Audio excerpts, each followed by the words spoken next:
গতকাল বারুইপুরে উত্তেজনার পারদ চড়েছিল রাজনৈতিক উত্তেজনার শুভেন্দু অধিকারীর কর্মসূচিকে ঘিরে তার আজ এবার কলকাতার রাজপথে কলকাতার রাস্তায় কলকাতায় আজকে মুরলীধর সেন লেনের সামনে অর্থাৎ রাজ্য দফতরের সামনে রাস্তা অবরোধ বিজেপি কর্মী সমর্থকদের পথ অবরোধ বিক্ষোভ বিজেপি যুব মোর্চার সেন্ট্রাল অ্যাভিনিউয়ে টায়ার জ্বালিয়ে অবরোধ বিজেপি যুব মোর্চার বিক্ষোভে অবরুদ্ধ সেন্ট্রাল অ্যাভিনিউ এখনো কি চলছে অবরোধ কথা বলবো প্রতিনিধি সুদীপ্তর সঙ্গে সুদীপ্ত দেখো আমরা এই মুহূর্তে যে ছবি আমরা দেখাচ্ছিলাম যে মুরলীধর লেন অর্থাৎ বিজেপির যে রাজ্য সভাপতি রাজ্য দপ্তরের যে অফিস রয়েছে সেই অফিসের একেবারে সামনে পথ অবরোধ করে টায়ার জ্বালিয়ে বিক্ষোভ দেখাচ্ছিল বিজেপির কর্মীরা।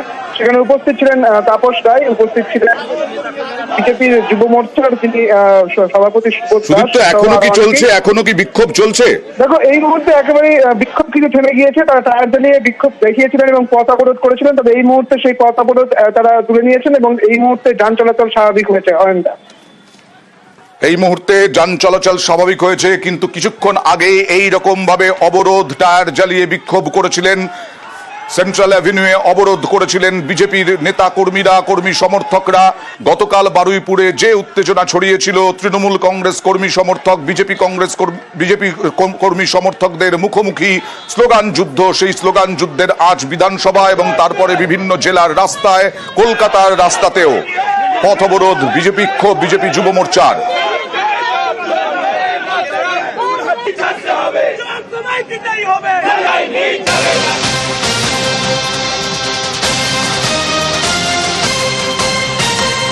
রাজনৈতিক উত্তেজনায় মাঝে মধ্যেই দিনহাটা উত্তপ্ত হয়ে ওঠে। আজকেও দিনহাটায় বিধায়ক কোচবিহার দক্ষিণের বিধায়ক নিখিল রঞ্জন দের আদালতে উপস্থিতি ঘিরে ব্যাপক রাজনৈতিক যুযুধান। গাড়ির কাঁচ ভাঙা হলো, গাড়িতে হামলার অভিযোগ, তৃণমূল কংগ্রেস কর্মী সমর্থকদের বিরুদ্ধে অভিযোগ, go back slogan, Trinamool Congress কর্মীদের গো ব্যাক স্লোগান নিখিল রঞ্জন দের উদ্দেশ্যে। দেখুন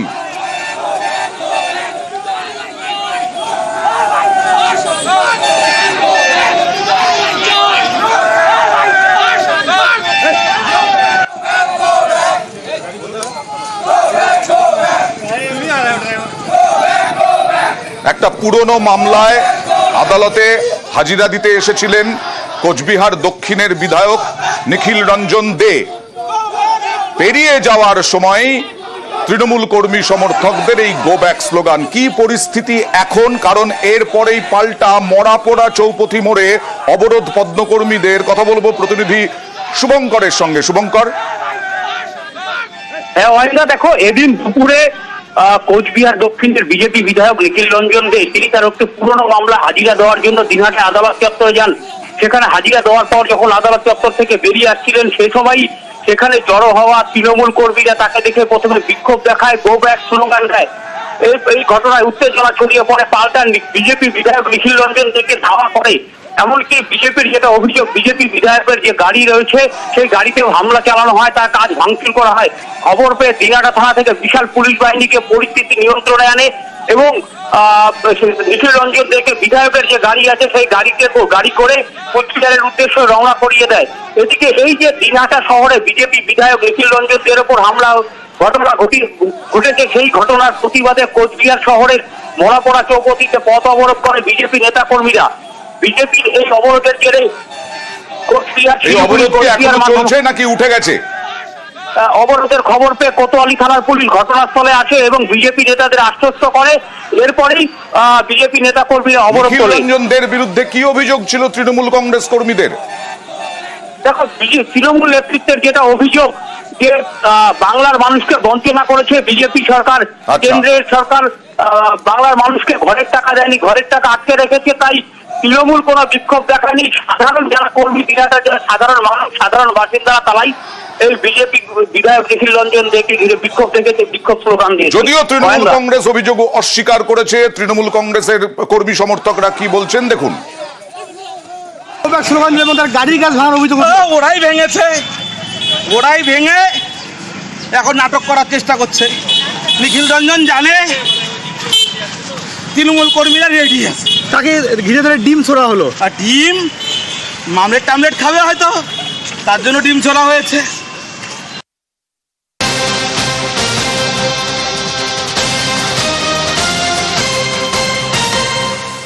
আরজিকর আন্দোলনের অন্যতম মুখ চিকিৎসক সুবর্ণ গোস্বামীকে বদলি করা হলো পূর্ব বর্ধমানের ডেপুটি সিওমএইচ পদে তিনি কর্মরত ছিলেন। তাকে দার্জিলিং এর টিবি হাসপাতালের সুপার করা হলো।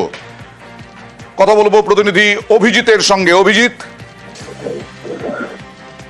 সুবর্ণ গোস্বামী আরজিকর আন্দোলনের অন্যতম মুখ ছিল বলা হয় এবং একই সঙ্গে সিপিএম প্রভাবিত রাজ্যের সরকারি চিকিৎসকদের যে সংগঠন সেই association of health service doctors এবং জয়েন্ট প্ল্যাটফর্ম অফ ডক্টরস এর অন্যতম মুখ ছিলেন। এবং এই ডক্টর সুবর্ণ গোস্বামী, যিনি পূর্ব বর্ধমান জেলার ডেপুটি সিএমওএইচ পদে অর্থাৎ উপ মুখ্য জেলা স্বাস্থ্য আধিকারিক পদে কর্মরত ছিলেন, তাকে বদলি করা হলো দার্জিলিং টিবি হাসপাতালের সুপার পদে। এবং এটা নিয়েই শুরু হচ্ছে চর্চা। চিকিৎসকদের একাংশ অর্থাৎ মূলত জয়েন্ট প্ল্যাটফর্ম অফ ডক্টর সহ বেশ কিছু চিকিৎসক সংগঠনের বক্তব্য যে প্রতিহিংসামূলক ভাবে এই বদলি করানো হয়েছে। অন্যদিকে স্বাস্থ্য দপ্তরের বক্তব্য যে এটা রুটিন বদলি, এর মধ্যে অন্য কিছু খোঁজা অনর্থক। বেশ,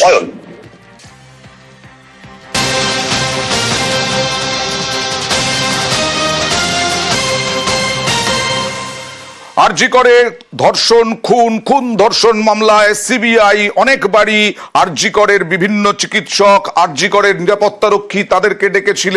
এবার চার নার্সকে ডেকে পাঠালো সিবিআই, তলব করলো। আজই সিজিও কমপ্লেক্সে জিজ্ঞাসাবাদ চলছে চার নার্সকে। চিকিৎসক ধর্ষণ খুন তদন্তের জিজ্ঞাসাবাদে তলব সিবিআইয়ের। সিজিও কমপ্লেক্সে সিবিআই ডেকে পাঠালো এবং চার নার্সকে ওই দিনের ঘটনার পরিপ্রেক্ষিতে জিজ্ঞাসাবাদ, অর্থাৎ 9 অগস্ট কি ঘটেছিল সেই সম্পর্কে জিজ্ঞাসাবাদ সিবিআইয়ের চার নার্সকে।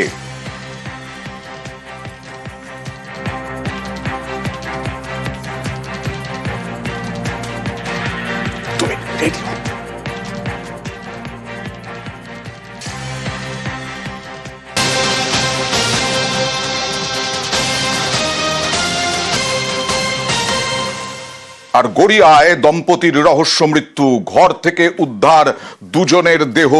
এই গড়িয়ায় রহস্য মৃত্যুতে প্রশ্ন, এখানে কি আত্মহত্যা নাকি খুন? কারণ ঘরে স্বামীর ঝুলন্ত দেহ, খাটে পড়েছিল স্ত্রীর দেহ। কথা বলবো প্রতিনিধি অর্পণের সঙ্গে। অর্পণ, স্ত্রীর দেহ কিভাবে পড়েছিল এবং কি দেখা গেছে? এখানে কি মনে হচ্ছে যে যা ঘটে স্ত্রীকে খুন করে আত্মহত্যা, এরকম কিছু, বা কারণ কি? একদম পুলিশের প্রাথমিক যেটা অনুমান, যে স্ত্রীকে প্রথমে খুন করে তারপরে স্বামী নিজে আত্মঘাতী হয়েছেন। এই গড়িয়ার আদর্শনগরে সকালে যখন একটি ছোট শিশু তিনি বাড়ির মধ্যে যান এবং দেখেন যে তার জেঠু গলায় দড়ি দিয়ে ঝুলছে। এরপরে পরিবারের লোকজন যায়, নরেন্দ্রপুর থানার পুলিশ ঘটনাস্থলে গিয়ে দুজনের মৃতদেহ উদ্ধার করেছে। পুলিশে যেটা প্রাথমিকভাবে মনে করছে যে নিজেদের সম্পর্কে কোলাহলের জেরেই এই আত্মঘাতী বা খুন করে আত্মঘাতী হতে পারে। প্রতিবেশীরা কি বলছেন? কোনো কি সমস্যা ছিল? কোনো সমস্যা আদৌ ছিল কিনা?